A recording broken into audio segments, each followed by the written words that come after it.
Ora, sejam muito bem-vindos a mais um podcast do Barrete. Hoje estamos de volta com mais um filme que vamos lá ver o que é que o pessoal acha, mas penso que será a priori unânime que é um filme exótico, dramaticamente exótico, Já, digamos assim. Não posso, né? Não, controla-te, mas controla. o filme que trazemos hoje é The Killing of Two Lovers, um filme deste ano, não é? Acho que se pode considerar deste ano, não é? É, 2020. Escrito e realizado por Robert Mashoyan, é assim que se diz? Mashoyan. Pá, eu Acho acho que que é sim. McCoyan. McCoyan? Robert McCoyan. Maconha? Não, McCoy. Fica aos dois. A Fica à malta escolha da escolhe. pronúncia. Não, mas deve ser. E este filme, sobre o que é que fala, assim de uma maneira geral? Temos a nossa personagem principal, que é o David, e o seu struggle maior é tentar manter a sua família unida durante um processo de separação com a sua esposa, a Nikki. Durante este processo de separação, ambos concordam em, durante este período de pausa, digamos assim, conhecer pessoas novas e David luta incessantemente para lidar com um novo relacionamento de Nikki, da sua esposa, com Derek.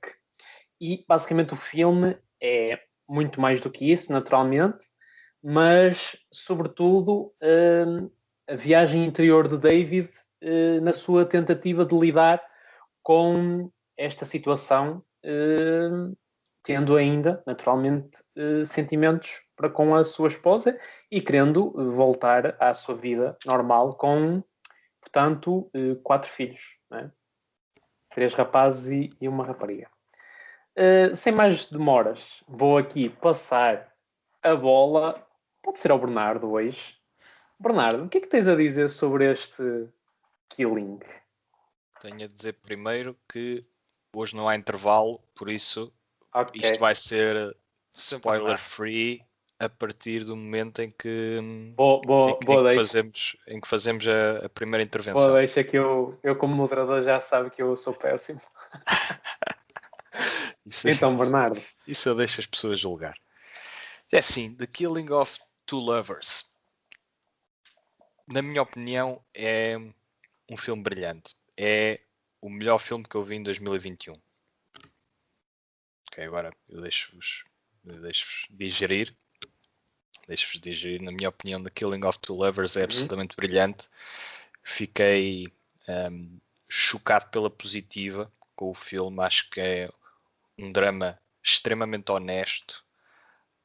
É um drama que é de partir o coração. É assim, ou pelo menos da minha perspectiva, partiu-me o coração, deixou-me bastante emocionado, bastante triste, bastante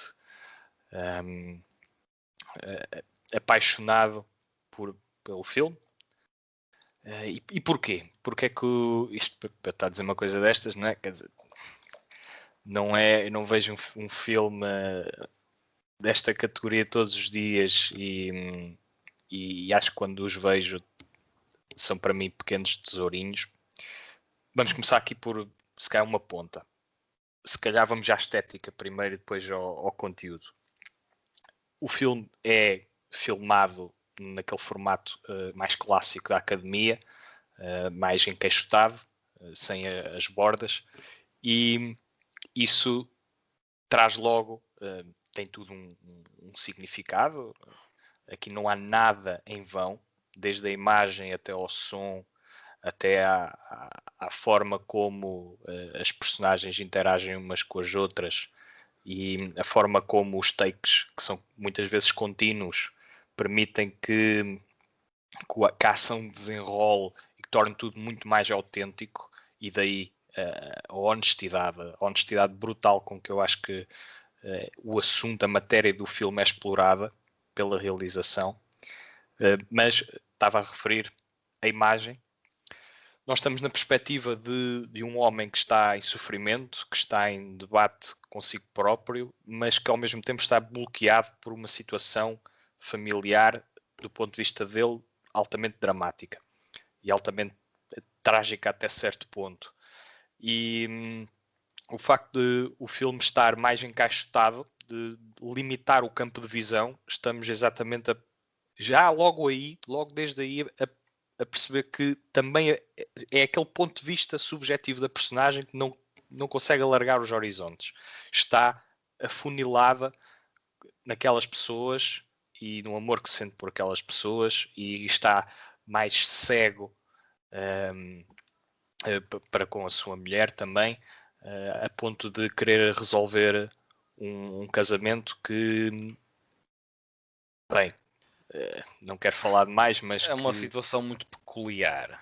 Mas não... isso é bastante metafórico, Bernardo, porque de certa Ok. forma é exatamente o que tu estás a dizer, e se me permites só complementar, é muito interessante isso da perspectiva pessoal, porque se é delimitar a perspectiva, digamos, universal da personagem, em contrapartida estamos a ampliar cada vez mais a perspectiva pessoal da personagem. Nós, com a perspectiva desta forma, conseguimos, e também com aquilo que disseste de ser um drama muito pessoal, honesto e verdadeiro, conseguimos, em contrapartida, com essa limitação, ampliar precisamente a visão do nosso protagonista e chegar Sim, ao fim e entendê-la. estamos um pouco nos pés dele. Aliás, o filme começa com uma sequência de imagens Sim, altamente marcantes. É, provavelmente é aqueles inícios que marcam o ritmo do filme, ou seja, o início faz com que tu fiques com uma expectativa que pode ou não cumprir-se, mas que está sempre a pairar no ar. E é sim. muito poderoso, porque coloca-nos logo em suspense, apenas com uma sequência de imagens que depois assombram o resto do filme todo. E eu acho que isso é altamente inteligente e é altamente magnético. Sobretudo através da banda sonora, na minha opinião, do início ao fim. Exato, esse era o segundo ponto, depois da imagem, de percebermos aquilo que a imagem faz, além de ser pitoresca, toda aquela região, aquela aldeia rodeada, tem imensos espaços extensos, mas depois também tem montanhas e acaba por ser um cenário, montanhas no background, acaba por ser um cenário altamente pitoresco que a personagem não habita, até com alguma hostilidade.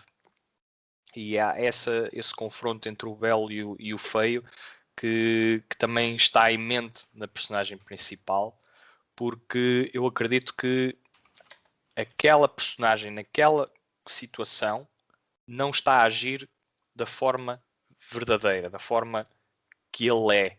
Ele está a ser toldado pelas circunstâncias. E eu Sobretudo nos acho que momentos de confronto, não é? sim, De maior principalmente nos confronto. momentos de confronto, sim. Ele parece-me ser. O filme encara-o como uma personagem bastante empática, ou pelo menos simpática, mas mesmo quando não age da melhor forma, eu tenho a percepção de que ele está a agir não por ele, mas por a influência que alguém tem sobre ele.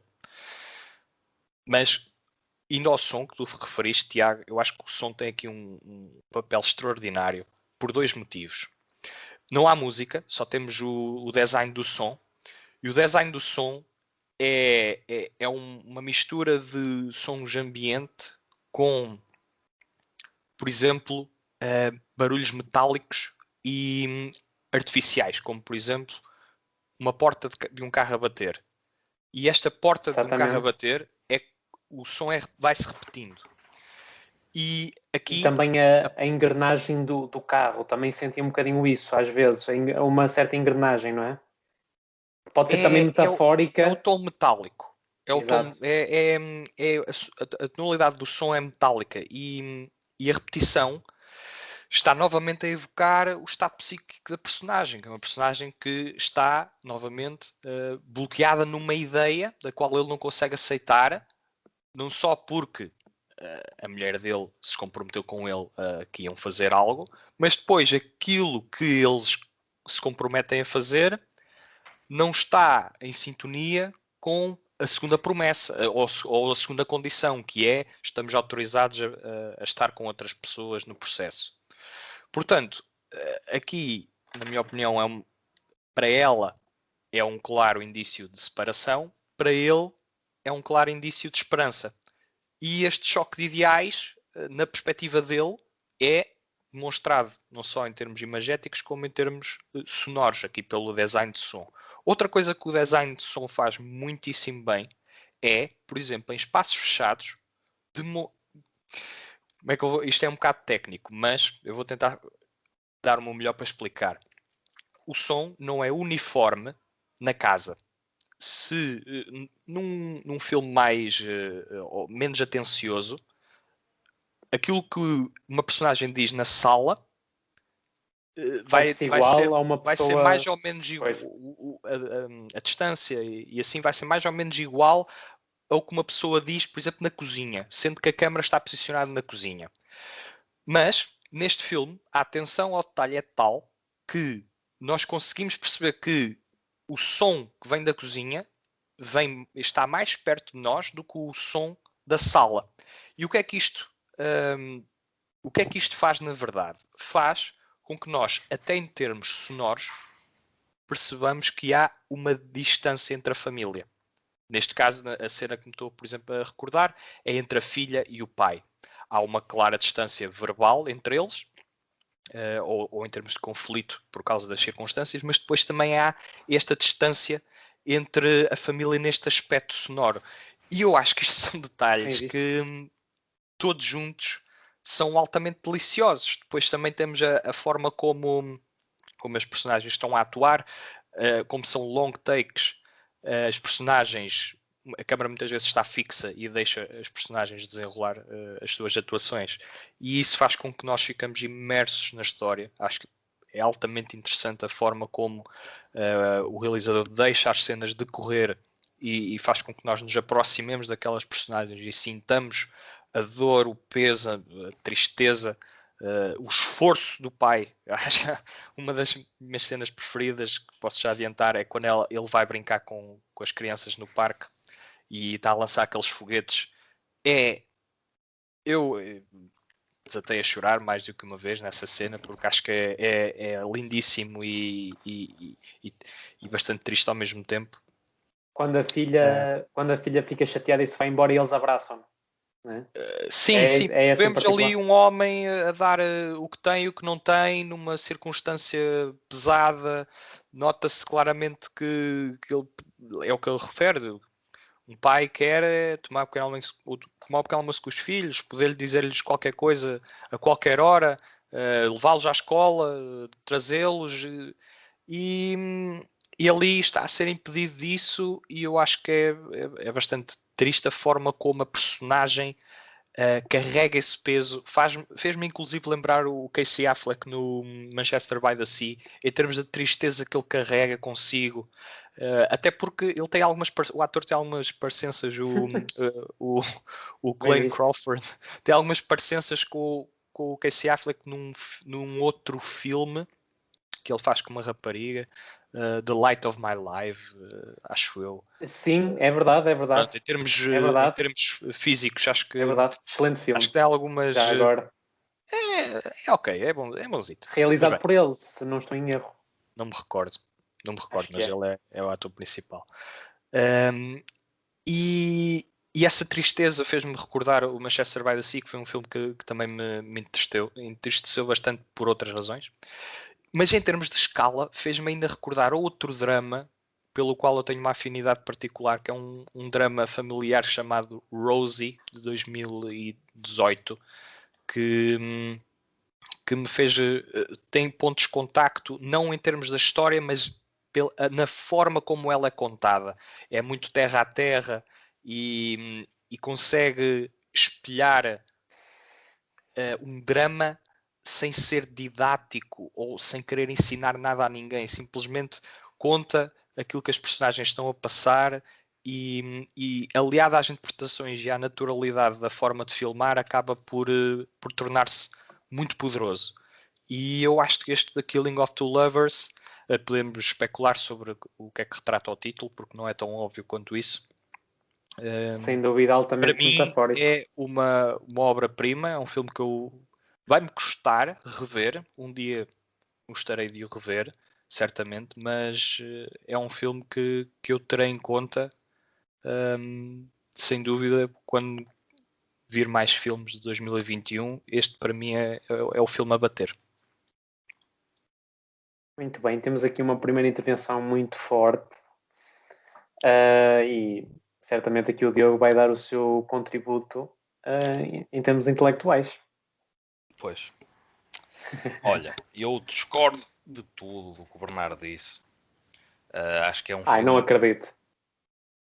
É um filme de veras fraquinho. Diria mesmo que está à altura de. Não vejo grande mestria e à altura de uma pessoa que acaba de sair da universidade e saiu com um 10 ou com um 11. Porque realmente não. Tá bem, estou a brincar. Achei. Como é óbvio que estás. Achei. Isto é assim, eu vou pôr essas coisas. O Bernardo falou muito bem, é verdade.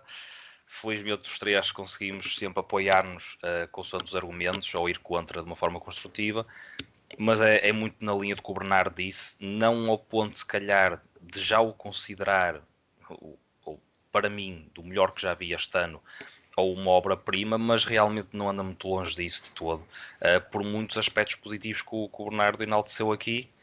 Começo, por exemplo, com essa tal questão sonora, que eu aprecio muito e que neste Killing of Two Lovers isso é muito bem espelhado, ou neste caso é muito bem trabalhado a nível sonoro, sem dúvida, esses barulhos inquietantes que a meu ver contribuem muito para muitos momentos, não só de alguma intensidade dramática, mas também até de algum mistério barra suspense numa cena ou outra.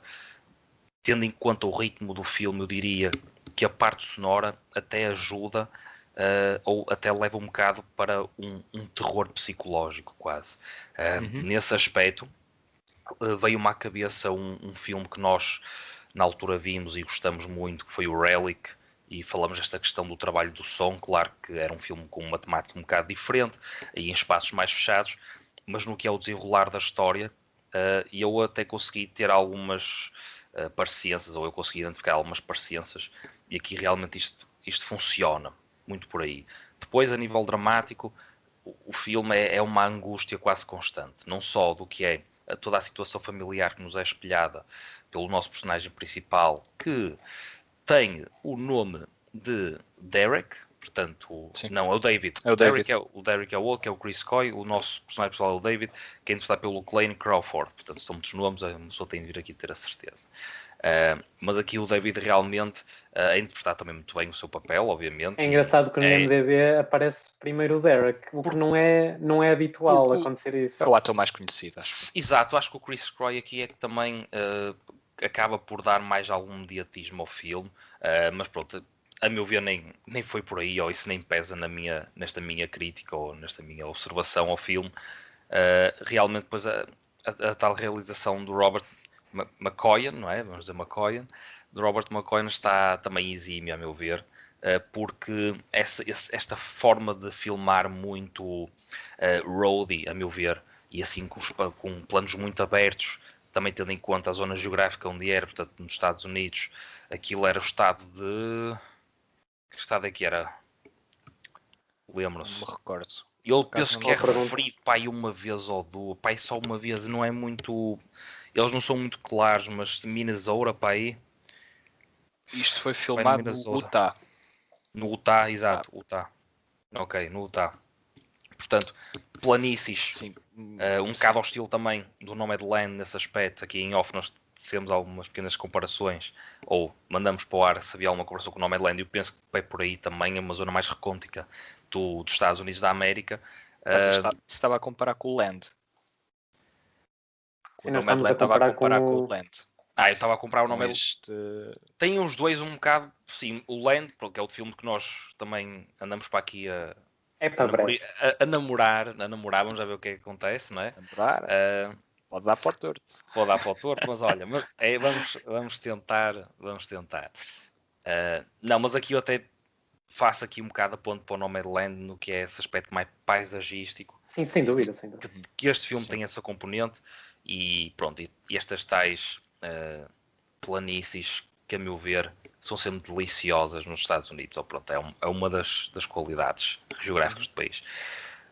E portanto, eu penso que acaba por acrescentar o que é o estético, que para mim também é algo importante. O estético também acaba por te apaixonar deste lado. E não só a história é boa ou é intensa, porque o é realmente, o lado estético do filme nunca desilude. Nunca desilude porque aí está, acrescenta naturalidade ao que é o desenvolvimento das próprias ações, as crianças a correr, a forma como ele quando está no veículo, ou mesmo cenas na rua, quando eles estão a caminhar, e as crianças, principalmente quando correm, isso tudo, o plano é aberto e, portanto, nunca se mexe a câmara e tu acompanhas tudo. Portanto, é esse distanciamento ou essa aproximação, e a meu ver, isso também fala muito. Portanto, isto é um filme da Killing of Two Lovers onde a câmara também fala muito. E a meu ver, isso é só um acrescento para uma maior intensidade do que é todo o drama desta história. E, portanto, por aqui, juntando estas três componentes, digamos assim, do que é a estética, o som e o argumento, eu penso que The Killing of Two Lovers consegue estar a um nível muito, muito elevado, fazendo assim até uma piada não, mas um exercício engraçado do que é que seria este filme nos Oscars. Eu digo-vos uma coisa, não sei até que ponto não iria roubar o lugar ali, por exemplo, ao Minari. Por exemplo. Não, estás a falar nesse aspecto. Sim, por exemplo, Não, se calhar assim do que teve... Realisticamente, em termos de hipóteses, não tenho nenhumas, porque não estou a ver a academia a apreciar é uma história este mais filme. fechada. Mas Relativamente ao Nomadland, por exemplo. é melhor do que metade dos Best Picture nominees. Mas Não precisas dizer melhor. metade. Para mim, Ou mais de metade. para mim, Até mais de metade. para mim se este filme fosse do ano passado, era o melhor filme do ano. Eu diria que está taco a taco com o Sound of Metal. Sound of Metal, pois. Ainda não consigo pôr um em cima do exemplo, outro. Acho que dormem os dois na mesma cama e dão muitos beijinhos. Assim de repente, entre este e o Promising Ouço Young muito Woman. bem. Entre este e o Promising Young Woman? É melhor este. Diria que é melhor este, sim. Isso é que entre ele este e o está lado Promising Young Woman. muito ingrato no mundo artístico, não é? São coisas assim diferentes, mas sim, são às muito vezes dispares. parece São muito que dispares. nos obrigamos aqui a comparar. Porque um é pop e outro é indie. Exato. Mas Sim, coisas assim. Um bocado nesse aspecto, quando eu me lembrava, quando saíram as nomeações, o First Cow, me lembro que na altura nós quando vimos o First Cow, também é pá, isto realmente tem uma aura aqui muito especial. E continua a ter. E continua a ter. E não ouvimos falar dele nos Oscars, por exemplo. Nem em fotografia, o que é o mais escandaloso. Mas atenção, assim de repente eu diria que o The Killing of A Two Lovers fotografia foi consegue para o por isso. Não me lembres dessas coisas. Porquê é que tu me lembras dessas coisas? O The Killing of Two Lovers consegue ter, a meu ver, a nível de argumento, algo um bocadinho mais desenvolvido. Portanto, nem vou utilizar a palavra superior, vou utilizar desenvolvido do que, por exemplo, o First Cow nesse aspecto. Apesar do First Cow também ter uma história muito gira. Mas The Killing of Two Lovers eu penso que consegue elevar-se mais um bocado. Pronto, por aí. Agora, em suma, no que é esta primeira intervenção, e depois, se calhar, agora vamos já passando para os spoilers, eu penso que realmente com estas três componentes assim, que disse, nós tecnicamente já já estamos aqui. Tecnicamente, eu já tive que me calar uma vez, que já estava a dizer mais, mas pronto. Portanto, eu digo só uma coisa ou outra e tu, Tiago, já começas a falar mais abertamente, se calhar. Por exemplo, a imagem que tu tens aí atrás diz muito deste filme. Exatamente. Sem dúvida. E esta minha angústia que eu partilhei aqui passa-se mesmo com esta questão destes dois senhores realmente estarem a lutar pela mesma mulher, não é? Mas tu só acompanhas um lado, é o lado que interessa, mas eu penso que a própria postura portanto, da esposa, porque eles nunca se divorciam, ela, portanto, aqui no. Como é que ela se chama? É a Jess? Nikki. É a Nikki. Ok, a Jess é a filha mais nova. Velha, neste caso, dos 4 irmãos. A Nikki, que é interpretada pela Sepideh Moafi. Não sei se disse bem, mas é um nome engraçado. A Nikki, a meu ver, eu penso que acaba por também contribuir muito para este lado angustiante, para pelo menos nós aqui somos 3 homens aqui a falar, e se calhar conseguimos ter este lado mais masculino, não é? Ao de cima. E eu penso que ela consegue ser.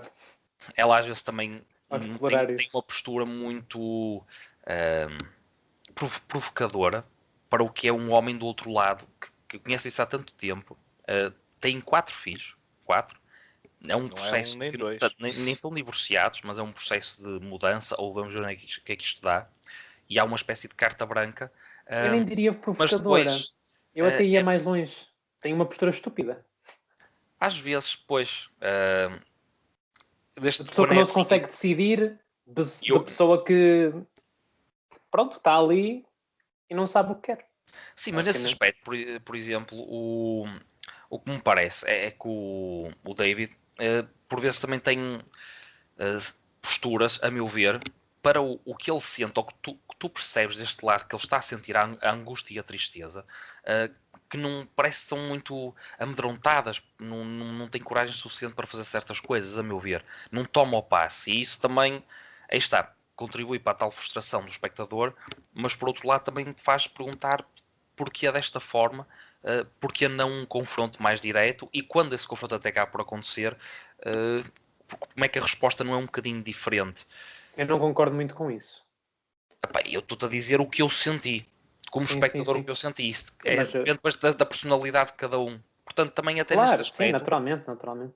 a forma como o filme provoca ou põe o espectador numa certa postura ou num certo lugar no meio desta história toda, muda de cada um para cada um. E isso eu também acho muito interessante, Totalmente. a narrativa conseguir jogar com quem está do outro lado. Portanto, numa sala com 20 pessoas, haverão pelo menos 2 ou 3 opiniões completamente diferentes, se calhar, Claro, claro, do que eu naturalmente. faria, do que eu diria, do que eu não faria, do que eu não diria. Sim, sim, sim, sim. E, portanto, até este jogo que acaba por acontecer, eu penso que é mais uma grande valência deste Killing of Two Lovers. Mas fala Tiago e pronto, Só também para seja dar um mais. pequeno apontamento àquilo que o Diogo disse, eu acho que isso é precisamente uma das marcas de um grande filme. Se não me Também. engano, foi o William Totalmente. Friedkin que referiu precisamente isso, que Boa. é, pá, os melhores filmes dão-te aquilo que tu levas para eles. Portanto, tu Certo. consegues ver nos melhores filmes, ou ele não disse, eu estou a parafrasear, mas é esta a ideia. Que, se vais ver um filme e consegues rever-te no filme e o filme dá-te, ou melhor, tu, como é que ele dizia, tu levas aquilo, tu trazes do filme aquilo que levas para ele, algo deste género, É isso, é que é isso. precisamente o porquê de uma das razões de eu achar o Exorcista tão magnânimo. Uma espécie a obra de arte acaba por te dar tu estabeleces uma relação interpessoal ali, não é? Portanto, Claro. Sim, sim. tu mudas a tal questão do que nós já falamos aqui, do mudar com o cinema, de levar, não só de levar, mas depois também de trazer, não é? Portanto, é Sim, uma e relação que se pensas cria e quase como se fossem pessoas reinterpretas. mesmo do outro lado. É muito Sim, interessante. Mas força, Tiago. força, Tiago. Sim. Não, gostei muito de vos ouvir falar e assim a título de resumo, porque pronto, eu hoje sou moderador e tive que vos ouvir primeiro e ainda bem porque vocês falaram muito bem e a minha opinião vai totalmente na vossa linha porque acho este filme absolutamente fantástico em todos os níveis. Acho que não tem uma única falha que se possa apontar. Podíamos estar aqui a fazer um podcast sobre as falhas deste filme e nem um minuto teria. E sinceramente acho que tem tudo. É super completo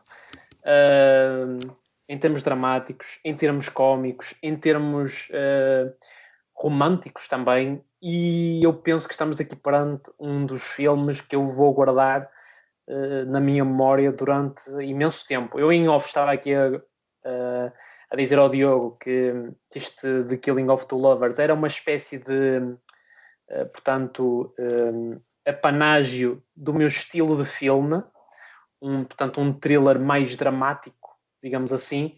E quando o filme começou, recordando aqui aquilo que o Bernardo disse sobre portanto, a cena inicial, que é muito interessante e elucidativa durante toda esta jornada do nosso protagonista, eu comecei ali a perceber que estávamos aqui perante um thriller. E depois, quando percebi que o drama deste thriller era tão completo e tão apaixonado e tão realista, como aquilo que o Bernardo referiu e o Diogo também, é absolutamente delicioso. Acho que este filme é mesmo qualquer coisa de extraordinário, a todos os níveis, e sem querer estar a repetir o que vocês já disseram, acho que tem tudo em termos de cinematografia, em termos de banda sonora, do início ao fim tem um final muito, muito interessante. Ele não tem som, não tem banda sonora. É o design de som, porque nem sequer tens sim. compositor.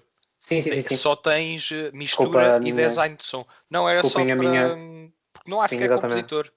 Não Sim. tens mesmo música. Aqui o É termo não terra a foi o mais terra. correto. Sim, Sim. só esse pequeno apontamento. É Tá, isso. estavas a dizer bem. E pronto, e acho que para a primeira intervenção, pronto, é um bocado, portanto, para mim é isto, de uma maneira muito geral. Eu só aqui deixar alguns só complementos sobre aquilo que tu disseste, Diogo, sobre a atitude, portanto, da nossa personagem feminina. Portanto, ela basicamente durante quase todo o filme comporta-se como uma criança, porque basicamente e o nosso protagonista também em certos momentos, isso é perfeitamente normal, mas é muito mais, e não estou aqui a fazer uma crítica portanto universal, estou aqui apenas a focar-me na nossa personagem. Ela basicamente parece que, e agora pegando um bocadinho no que tu dizes, parece que em certas situações há certas coisas que ela parece enaltecer como ficar surpreendida com certas situações, mas parece que ela está a tentar provocar precisamente o David, a nossa personagem principal, e isso aliado a ela ter um comportamento em que não sabe aquilo que quer e não faz um esforço portanto, para resolver isso, nem pelos filhos. Portanto, aqui o struggle da nossa personagem principal é muito, muito desgastante e frustrante, e é por isso que a carga dramática deste filme é tão grande, porque a humanidade e a emotividade desta personagem é construída de uma forma absolutamente incrível, na minha opinião. Mas eu não concordo muito com... Tu estás a ver as coisas um bocadinho mais preto no branco. Eu acho que a magia, precisamente, do filme está no facto disto ser tudo uma massa muito cinzenta, tal como a vida. Eu acho claro. que ela não é o vilão. Eu também não disse que era, atenção. O filme pode, como estamos nos pés, nos sapatos do David, do Derek, do David, como estamos nos sapatos do David, esse ponto de vista é para nós mais importante ou mais relevante, conseguimos identificar-nos mais com as suas dores e percebemos que há uma ligeira negligência por parte da esposa dele para com aquilo que eles combinaram. No entanto, eu acho que o processo está a ser tão difícil para ela como para ele. Só que estão a lidar com a situação de formas diferentes. Eu não discordo disso, de formas que nós podemos criticar, mas que em última instância estão dentro dos limites que eles acordaram. Sim, sem dúvida. Eu não discordo disso, atenção. E se calhar o problema está precisamente nos limites que eles acordaram. Mas esse é o pressuposto do filme e isto é a realidade de muitas pessoas. Muitas pessoas passaram por isto ou estão a passar. E eu acho que o facto de o filme conseguir fazê-lo com tanta verdade, com tanta espontaneidade e depois acrescentar elementos cinematográficos que o elevam para lá de um drama simplório ou de um drama hiperrealista, o tal cinema verité, em que estamos a filmar precisamente a tentar conseguir extrair da imagem um encanto meramente mundano. Estamos aqui a florear em prol de tons psicológicos mais densos, mas o ponto fundamental do drama é como é que estas duas pessoas vão conseguir relacionar-se depois de perceberem que o seu casamento está a falhar, com a agravante fundamental de que os filhos devem ser salvaguardados. E se há coisa que, por exemplo, o filme deixa claro, é que os filhos estão a sofrer muito com isto. Sem dúvida, sem dúvida. Isso é o que é indiscutível. A partir daí, estendemos a situação para os dois protagonistas e tudo fica complexo, pessoal, íntimo, e dizer o que é errado e o que é certo, o que é mentira, o que é verdade, é altamente complexo.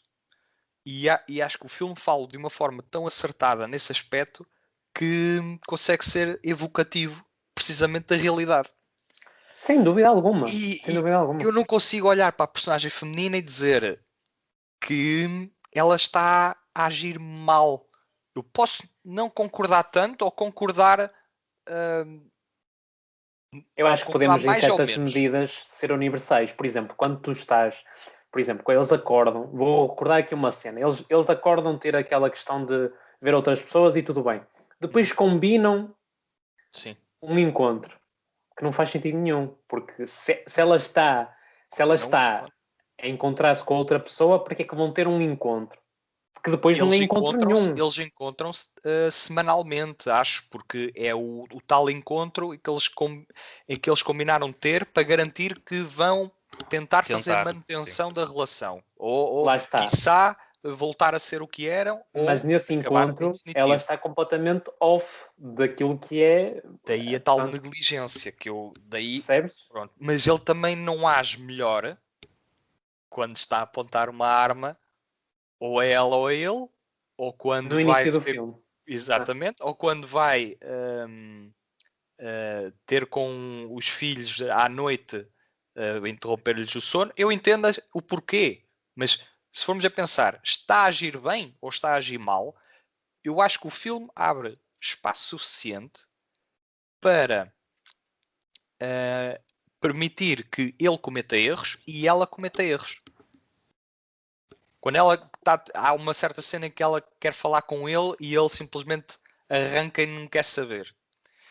É assim, são estados psíquicos e é interessante vê-los desenrolar e por muito que nós consigamos rever-nos mais numa personagem do que noutra, eu acho que é fundamental entendermos que a situação é complexa e que não há vencidos nem vencedores aqui.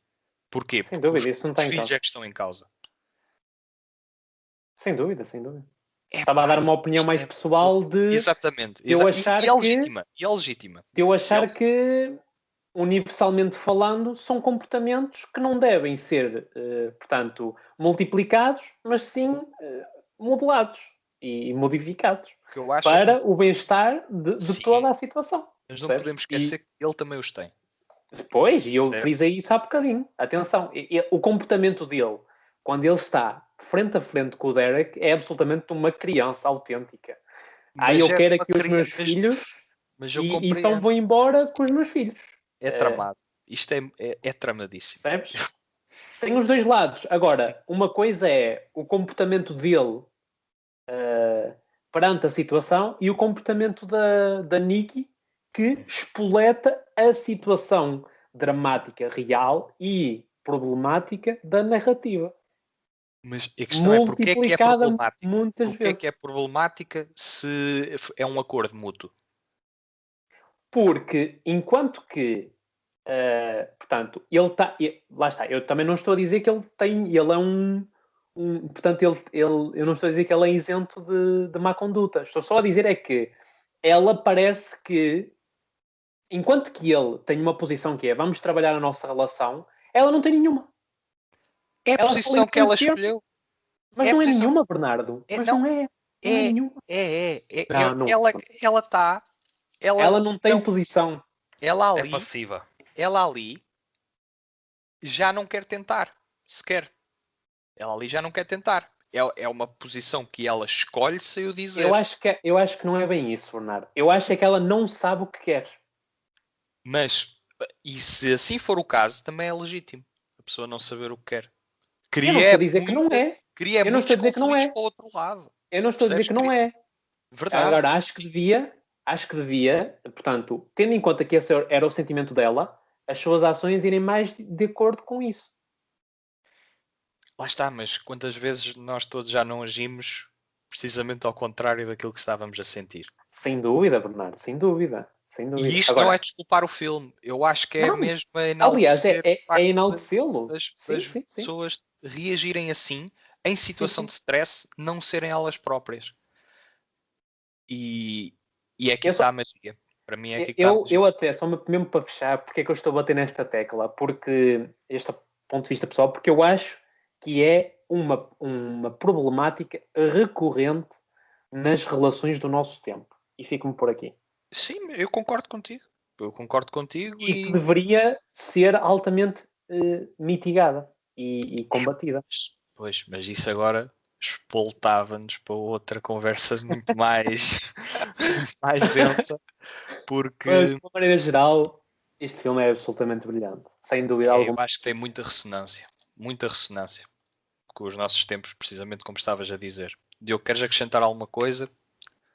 Sim, ele está-me agora a lembrar.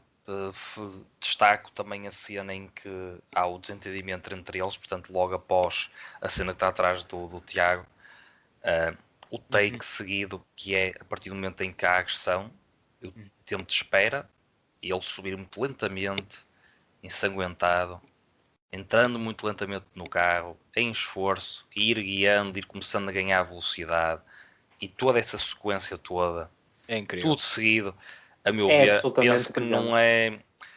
Pois não está ao alcance de todos, e nesse aspecto eu tiro aqui o chapéu ao filme e finalizo dizendo que, mesmo partilhando que é um filme quase perfeito, para mim não é perfeito, porque há pequenas falhas que, a meu ver, ficam-me um bocado a mão na cabeça, e no que é o equilíbrio da história do filme, mesmo estando bastante completo, ou interessante, é interessante, penso que se calhar um bocadinho mais do outro lado seria mais saudável, mesmo no que é o próprio drama do filme. Portanto, não ficaria estragado, a meu ver. Da esposa?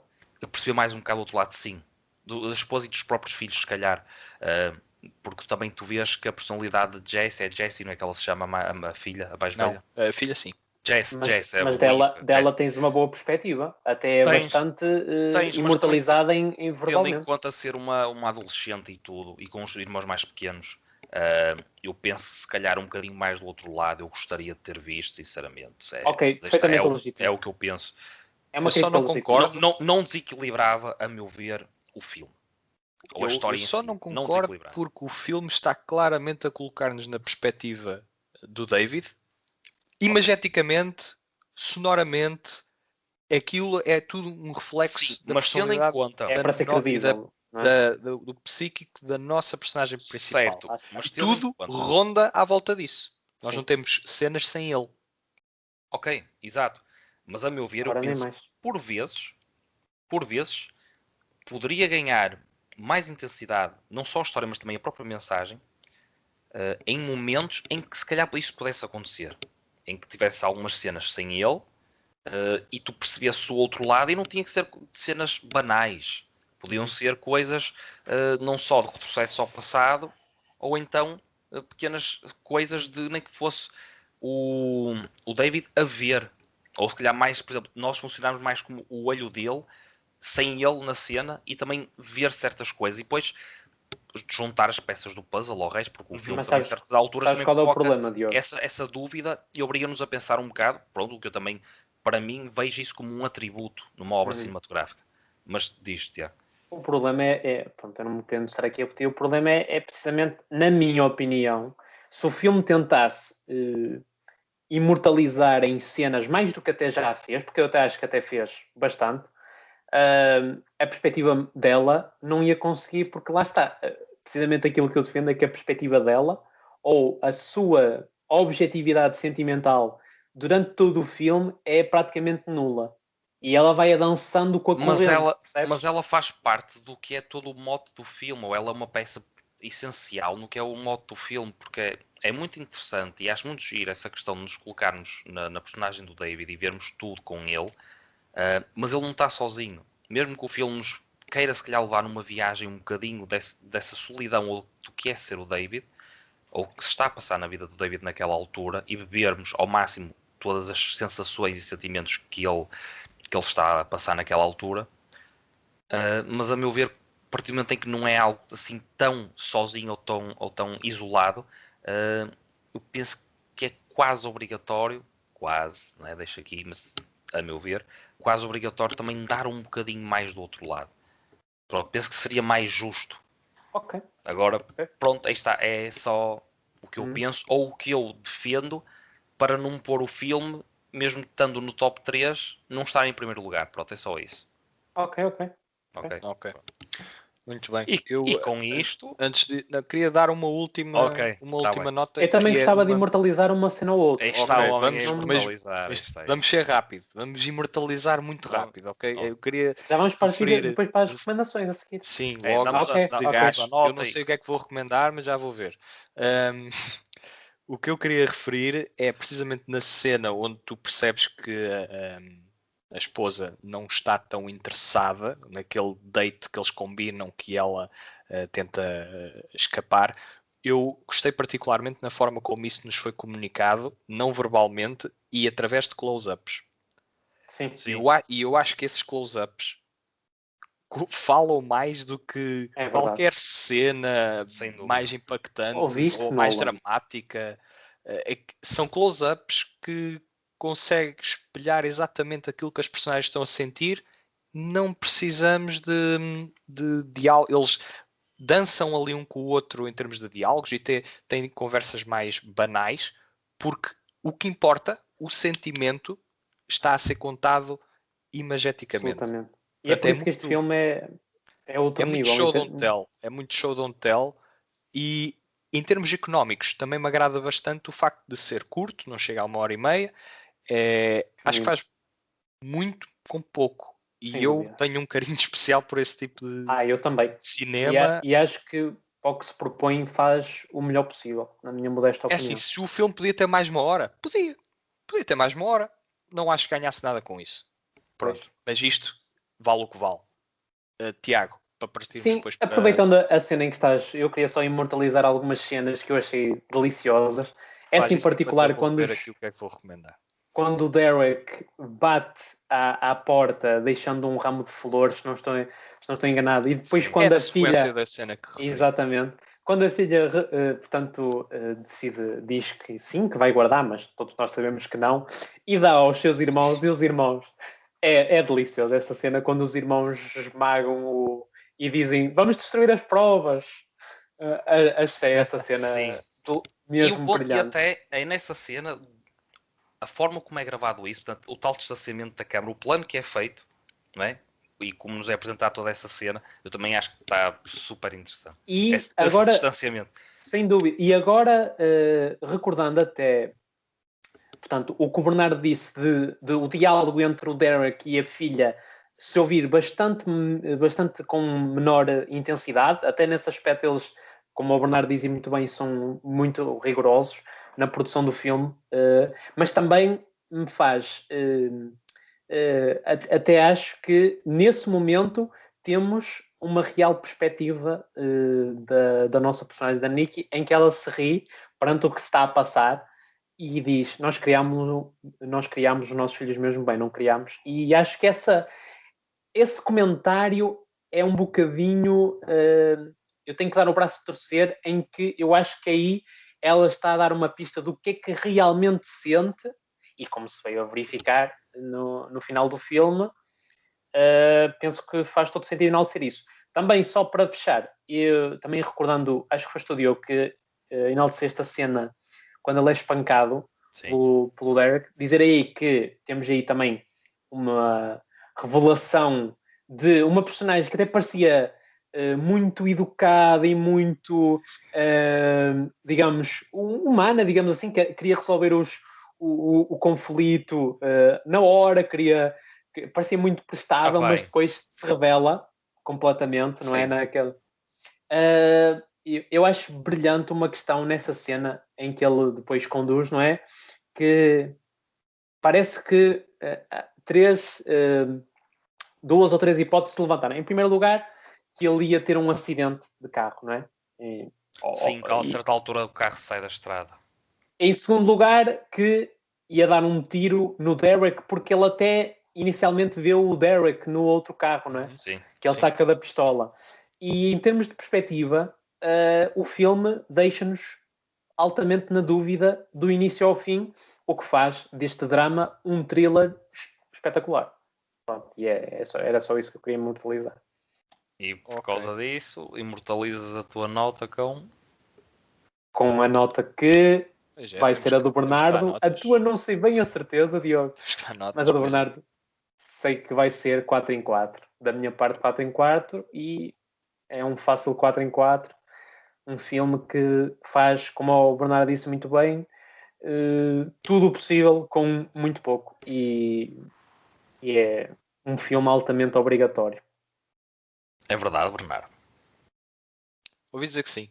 Ouvi dizer que Ok. sim, também dou 4-4. Diogo.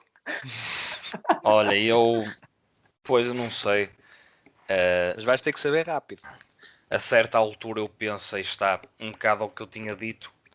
Penso que por vezes, se calhar, o filme podia, mesmo estando a nível técnico muito, muito bem, aí está, penso que há certas sequências que não passa de um exercício muito, muito bom a nível técnico, mas no que toca à história em si, poderia haver outras coisas, ou poderia ir noutro rumo por vezes, e acrescentar algo mais, ou que iria satisfazer mais um bocado, mesmo achando o filme realmente brilhante.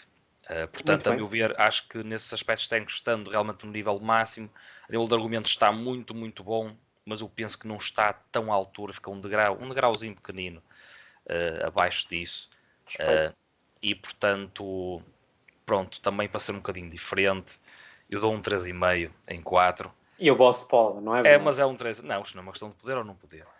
Isto é um 3,5 muito seguro, já quase aqui para o 4, não É vou um negar. 3,75.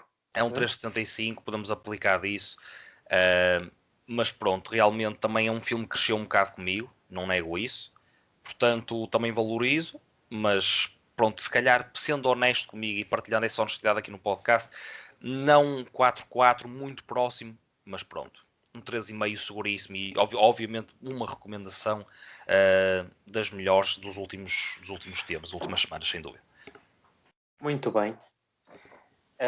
Vamos passar para as recomendações, então. Vamos lá. Vamos. Diogo, Sim. estás com tanta Curtinhos. vontade. Começo eu para o Bernardo ter já a certeza que é aquilo. É isto, Olha, é isto. Eu já É, estou aqui a olhar para ele. Já ouvi. olha, eu vou E é também para recomendar. ter certeza de quanto é que vais demorar a Eu dar a vou recomendar recomendação. uma coisa. Não, é rápido. É uma Muito recomendação que eu não tinha essa, já tinha recomendado, fui verificar, mas ainda não.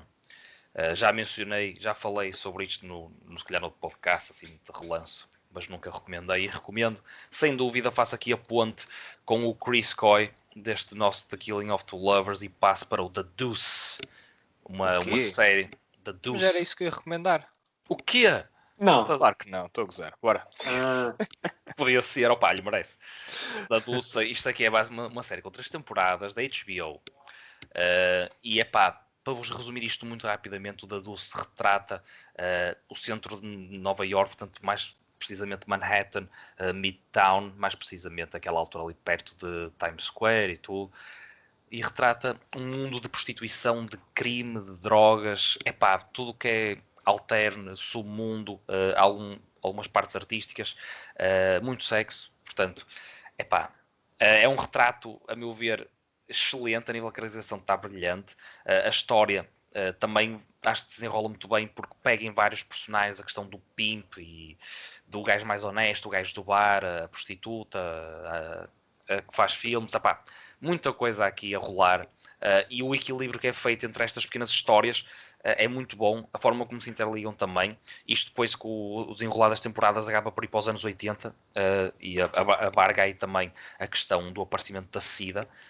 Portanto, isto tudo se leva porque o da Dulce, e para mim é uma das grandes valências desta série, é que com a sua evolução não só as histórias vão se mantendo interessantes, mas também vão se moldando e tem muitas mensagens atuais no que toca principalmente ao papel da mulher. E, portanto, não só o que foi o ganho dos direitos da mulher, portanto, não só a figura da mulher sexual como não sexual, e a própria questão do que é o impacto que tem na sociedade, a questão da educação, e tudo isto pesa. Mas a meu ver pesa tudo isto e estes exercícios são muito bem feitos, envoltos de um charme que nunca vamos ter outra vez do que foram os anos 70 e 80 em Nova York. Pá, é brutal. O James Franco é o personagem principal e, a meu ver, penso eu que ele também é produtor, não é o criador, mas é um dos produtores, também é um dos manda-chuva da série e, sem dúvida alguma, aconselho. São só 3 temporadas e vocês veem isso a correr porque é super interessante. Força. Muito bem. Bernard.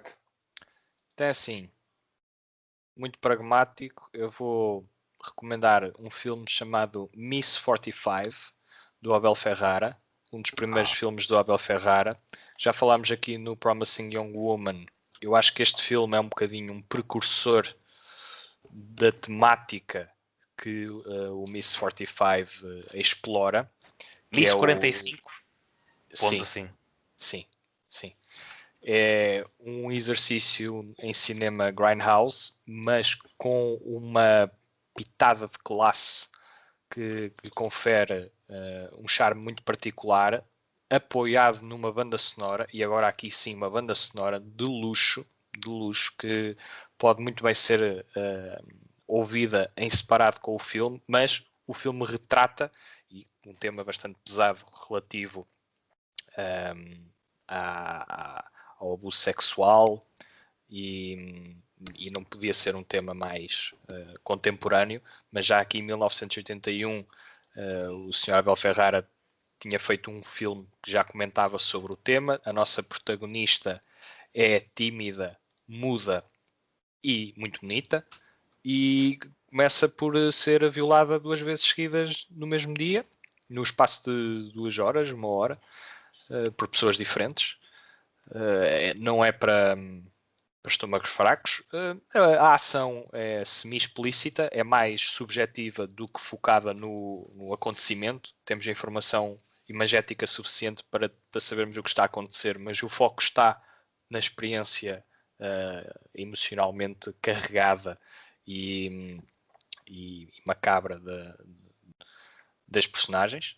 E a partir daí ela torna-se uma mulher altamente vingativa e uma espécie de anjo da morte que é muito prazeroso de seguir. Ainda que, por vezes, o sentido do filme falhe, nunca peca em termos de entretenimento, e acho que as suas mensagens são meritórias. E para um filme deste género, que está às vezes de uma conotação um bocadinho mais trashy, um bocadinho mais sensacionalista, acho que há uma certa classe neste Miss 45 que, por exemplo, o I Spit on Your Grave não tem. E por isso acho que é de o elevar. Tiago. Muito bem. Eu também vou me manter aqui no capítulo das séries. Para quem conhece Mr. Robot, sabe que Sam Esmail é um gênio, na minha opinião, e eu aqui não vou recomendar Mr. Robot, se bem que também poderia, mas vou recomendar a série Homecoming, que neste momento tem 2 temporadas disponíveis, portanto, não sei se está fechado ou não, ou se vai haver terceira temporada, isso só o tempo dirá. Mas relativamente a estas 2 temporadas, é absolutamente brilhante, tem o mesmo estilo do Sam Esmail e Mr. Robot, portanto é uma série muito intelectual, com episódios de 30 minutos, ou seja, tem uma componente de thriller, mistério e drama que não costuma ser imortalizada em episódios de 30 minutos, o que para mim é bastante interessante.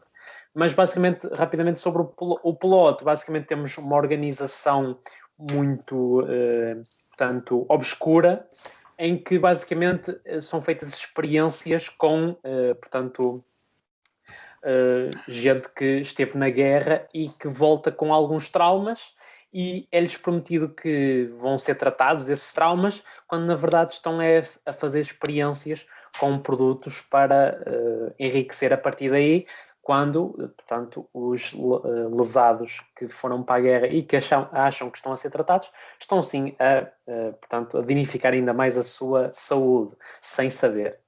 E pronto, e basicamente é este o plot. Conta também com a Julia Roberts na primeira temporada, e a segunda temporada já não é realizada pelo Sam Esmail, mas como eu estava aqui a dizer ao Diogo em off, que eu estava a partilhar com ele qual é que ia ser a minha recomendação, eles mantêm a mesma dinâmica, o mesmo carisma e a mesma mística do Sam Esmail na segunda temporada. A segunda temporada é essa, que não foi pensada desde o início, mas que a primeira temporada teve tanta fama que a segunda temporada foi quase um empurrãozinho dos fãs, digamos assim. Um empurrãozinho dos fãs. Eu não queria estar aqui a entrar. Bem, ser um mas bocadinho aqui o politicamente correto fica à porta, pá. Atenção. Fala. Atenção. Se tu garantes que se a segunda temporada consegue manter essa exigência ou do que é a mística da primeira, opá, a meu ver, e tendo em conta quem, sendo o Sam Esmail a escrever ou estando por trás da criação desta série, saindo ele e mantendo a mesma mística na segunda temporada, então é porque ficou lá gente competente, a meu ver. Sem dúvida, eu estou altamente surpreendido porque... porque... Robot, sim, também acho que há aqui a nível de criação, de imaginação e de articulação de ideias, é de peso, é um nome de peso, sem dúvida. Quem vir Homecoming, já tendo visto Mr. Robot, sabe perfeitamente que é de Sam Esmail. Portanto, muito bem. Isso é muito bom.